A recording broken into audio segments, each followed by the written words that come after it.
¿Qué tal? ¿Cómo están? Hoy vamos con una clase más de los Evangelios sinópticos. Hoy va a ser la clase número 3 y vamos a ver el Evangelio de Marcos. Bueno, el resumen del Evangelio de Marcos. ¿Sí? Me voy a quitar de acá para que podamos ver mejor las diapositivas. Ok, ahí está, ¿no? De acuerdo. Y bueno, el Evangelio de Marcos fue escrito por Juan Marcos. ¿Sí? Juan Marcos era sobrino de Bernabé. ¿Sí? Si se acuerdan que Pablo y Bernabé son enviados a predicar y los acompaña un muchacho, ¿sí? Que se llamaba Juan Marcos. Bueno, ese Marcos es el que posteriormente se reúne con Pedro, o sea, se mancona con Pedro y termina siendo su discípulo, discípulo de Pedro, y el cual empieza a escribir precisamente el Evangelio de Marcos, que realmente son las memorias de Pedro. ¿De acuerdo? Ok, entonces vamos a ver esto, ¿no? Bajo la dirección de Pedro escribe Juan Marcos, precisamente el Evangelio de Marcos, ¿sí? Cuando el apóstol Pedro proclamaba la palabra de Dios en Roma, ¿sí? Había mucha gente presente mientras Juan Marcos traducía el mensaje al latín de Pedro. ¿Sí? El público de Pedro le pidió a Marcos que pusiera las enseñanzas de Pedro precisamente en escritas, ¿no? Para que tuvieran algo donde poder estar leyendo y no se les fuera a olvidar. ¿Sí? Entonces de ahí es que surge el Evangelio de Marcos. Bajo la guía del Espíritu Santo, Marcos toma la palabra de Pedro y creó el Evangelio, lo adaptó específicamente para los oyentes romanos, ¿sí? En el año 65 aproximadamente después de Cristo, ¿sí?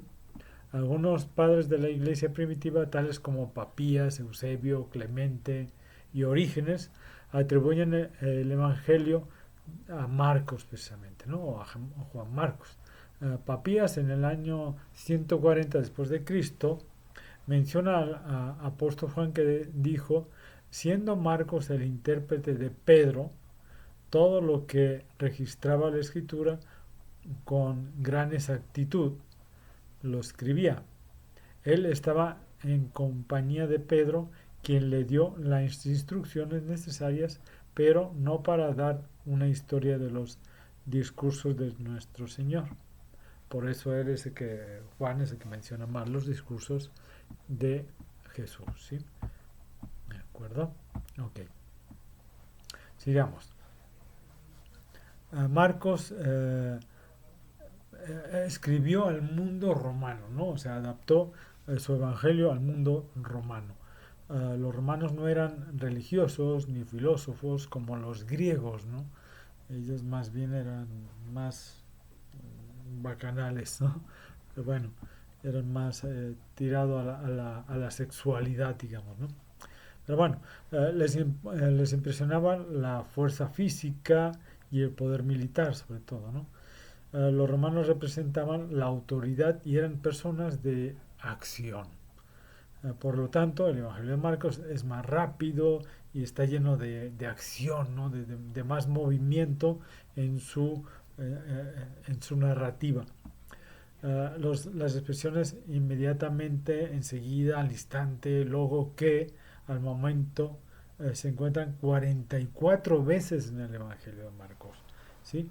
Y la- la- las características principales del Evangelio de Marcos pues son realmente poca enseñanza, no aparece el sermón del monte, pocas parábolas, solo cuatro.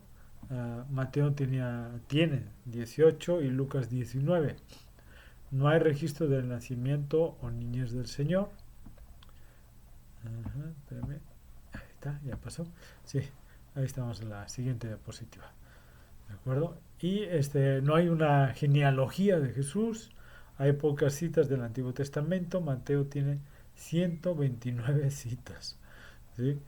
pero contiene casi todos los milagros notables de Cristo. ¿Sí? Es el que más menciona milagros que hizo Cristo. Ahora, Cristo no es presentado a los romanos como maestro de Israel o un Mesías más grande, como Mateo, lo hace Mateo, ¿no? Lo describe a los judíos, ¿no? Porque era otra gente muy diferente, por lo cual ellos no hubieran entendido qué significaba eso, ¿no? Para ellos. En vez de eso, Marcos lo presenta como un poderoso hacedor de milagros. Jesucristo podía controlar la naturaleza, o sea, los vientos, el mar le obedecían, ¿no?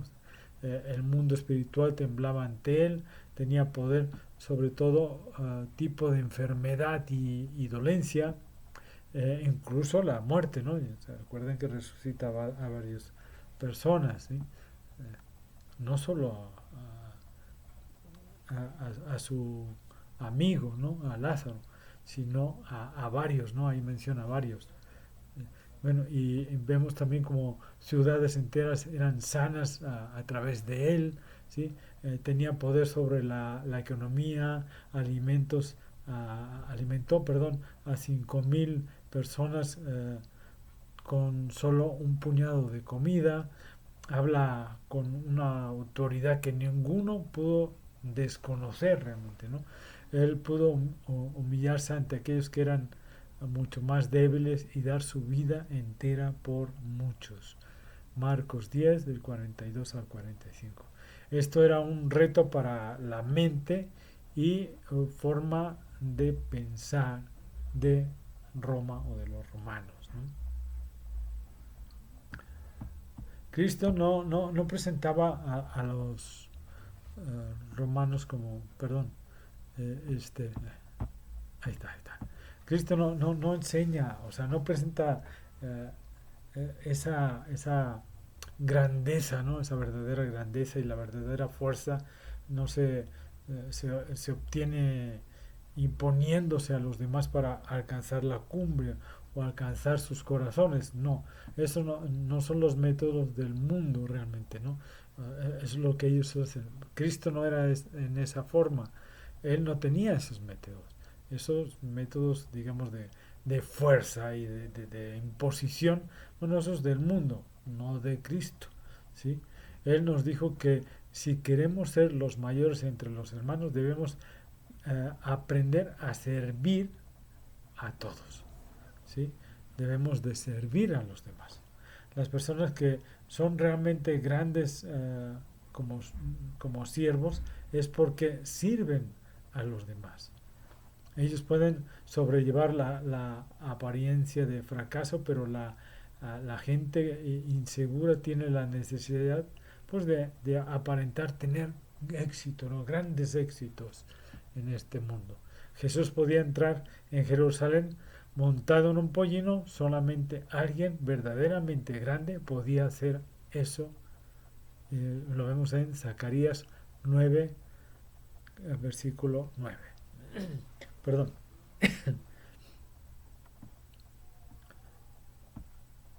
¿Por qué razón? Bueno, podemos decir ahí que personalidades diferentes, llamados diferentes, ¿no? O sea, por eso, ¿por qué razón Mateo, Marcos y Lucas son tan parecidos y a la vez son tan diferentes, ¿no?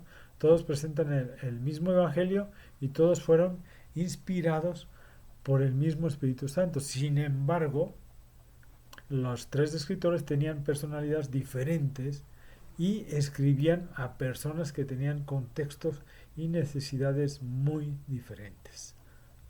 Cada escritor, bajo la dirección lógico del Espíritu Santo, selecciona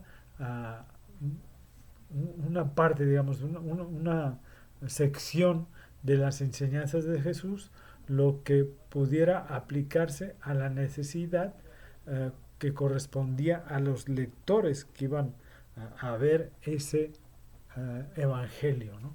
Por eso es la diferencia que existe entre unos y otros, a pesar de que pues, tiene también muchas partes muy semejantes, ¿no? Dios usa a hombres y mujeres con diferentes personalidades y dones para alcanzar a ciertos tipos de personas. Eso lo sabemos perfectamente. Lucas pues era muy elocuente, ¿no? Fue comisionado a escribir a los filósofos griegos. Mateo, Leví, ¿sí? Ministró, perdón, al mundo judío. Pedro, el explosivo, ¿no? Si se acuerdan de él, ¿no? A través de Juan Marcos, ministra a los agresivos romanos.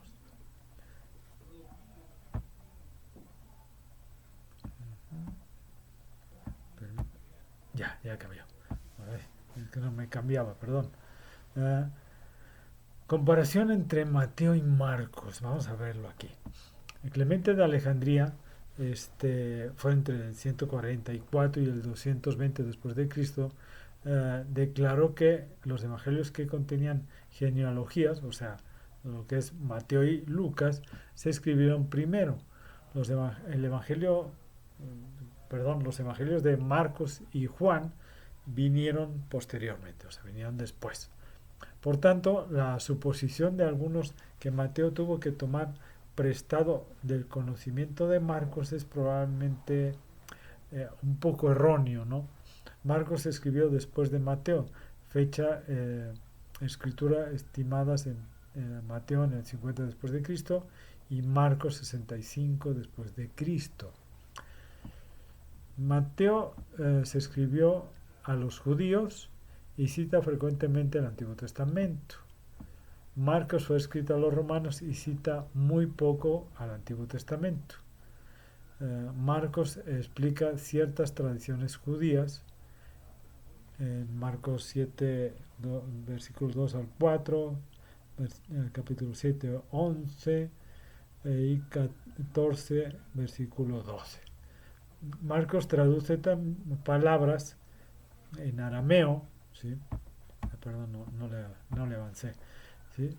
Marcos traduce palabras del arameo, ¿sí? En Marcos en el capítulo 5, 41, 7, 34, 14, 36, 15, 22 y versículo 34. Marcos explica la relación geográfica entre el Monte de los Olivos y el templo. Marcos 13, versículo 3. Marcos explica expresiones griegas mediante su equivalente al latín, ¿sí? Lo vemos en el capítulo 12, versículo 42 y en el 15, versículo 16. Marcos también menciona que las mujeres no deben divorciarse de sus maridos. Mateo no incluyó esto porque de todos modos pues las mujeres de la sociedad judía no se les permitía divorciarse de sus maridos, ¿eh? Recuerden que la mujer judía realmente no tenía un valor importante en la sociedad. Ahora bien,